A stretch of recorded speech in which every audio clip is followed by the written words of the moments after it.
Now, if you have ever been to a website, and I'm assuming yes, then you will have experienced typing in the address of that website into your browser, and then the website displays on your screen. And what's actually happening is your computer is connecting to the server of that website, it's downloading the web page, which is then being displayed for you to see.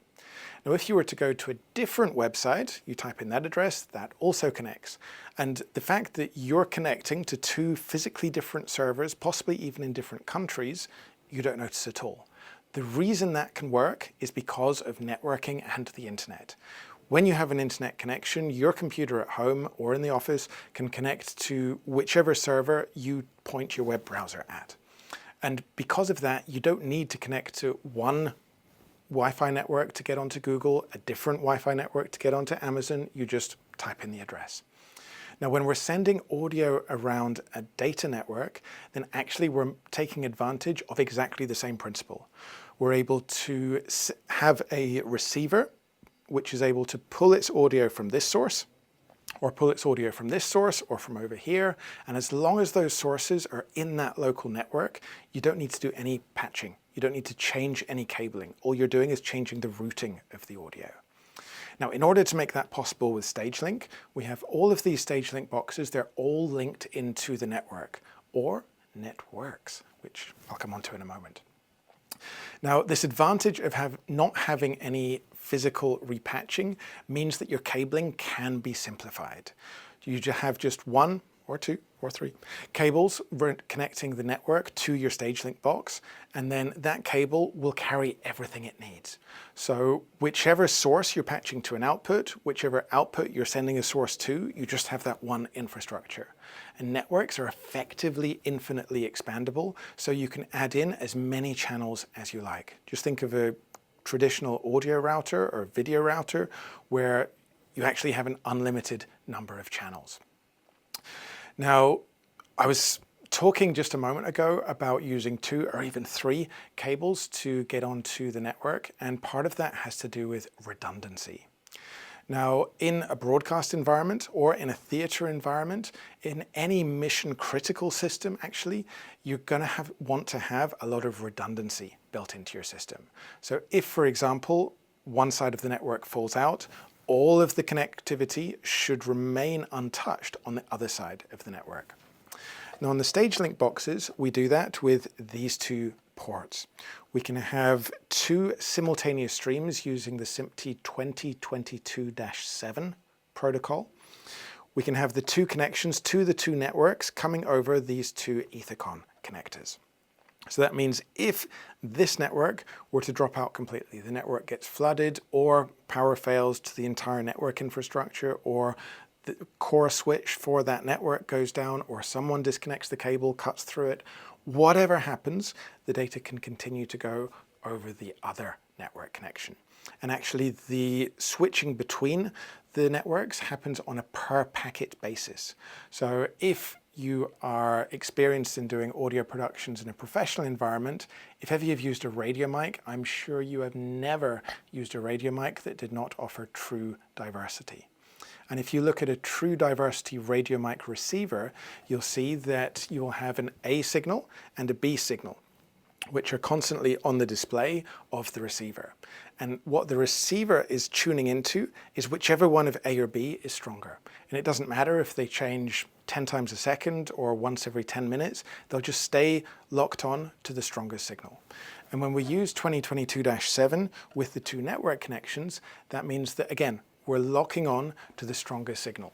So that could mean the first one to arrive there. So if one's delayed, then it doesn't get used. But at the same time, if a packet is lost on the network, then as long as it's present on the other network connection, it's there for the receiver, and therefore you have a stable connection.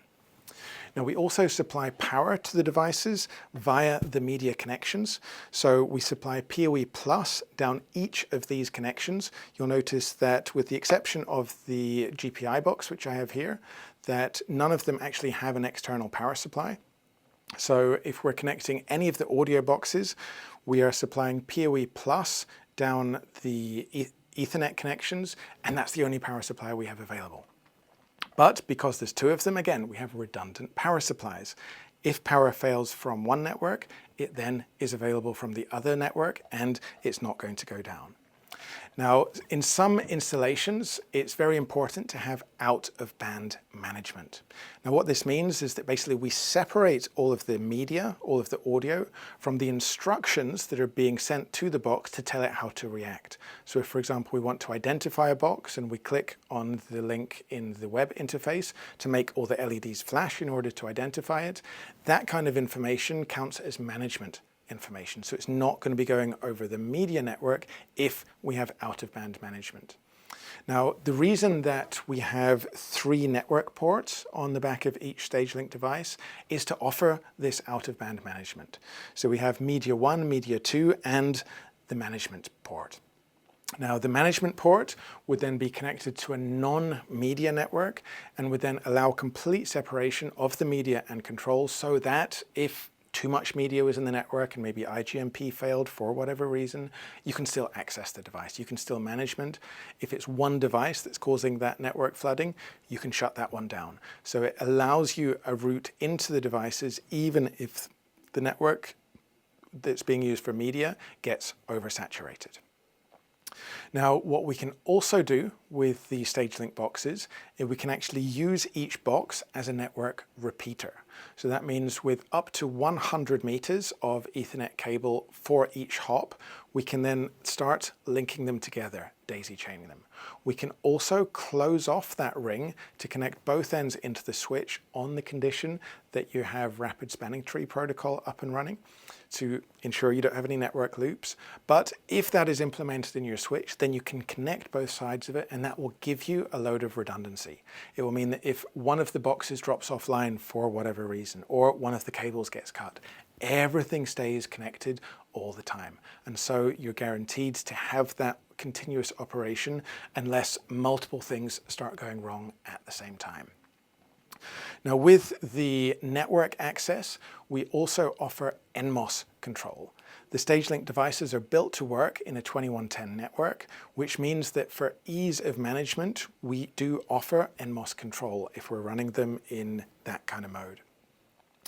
With the NMOS control, we can allow the NMOS registry and the NMOS controller to access the StageLink devices either through the media ports or through the management port. We can separate that out as necessary depending on how your situation is set up. Just one last word about running over a network is we need to also remember that because we're in a 2110 network, we do need to be providing PTP to the devices.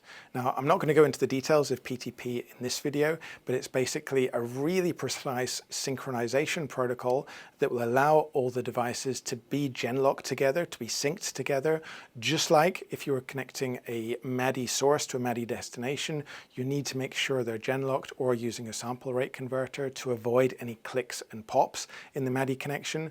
With PTP, we need that synchronization to make sure that the audio is synchronized, that there are no dropouts, that there are no artifacts in the audio or spurious signals. So the PTP is supported in the boxes. We can send that in on the Media 1 and the Media 2.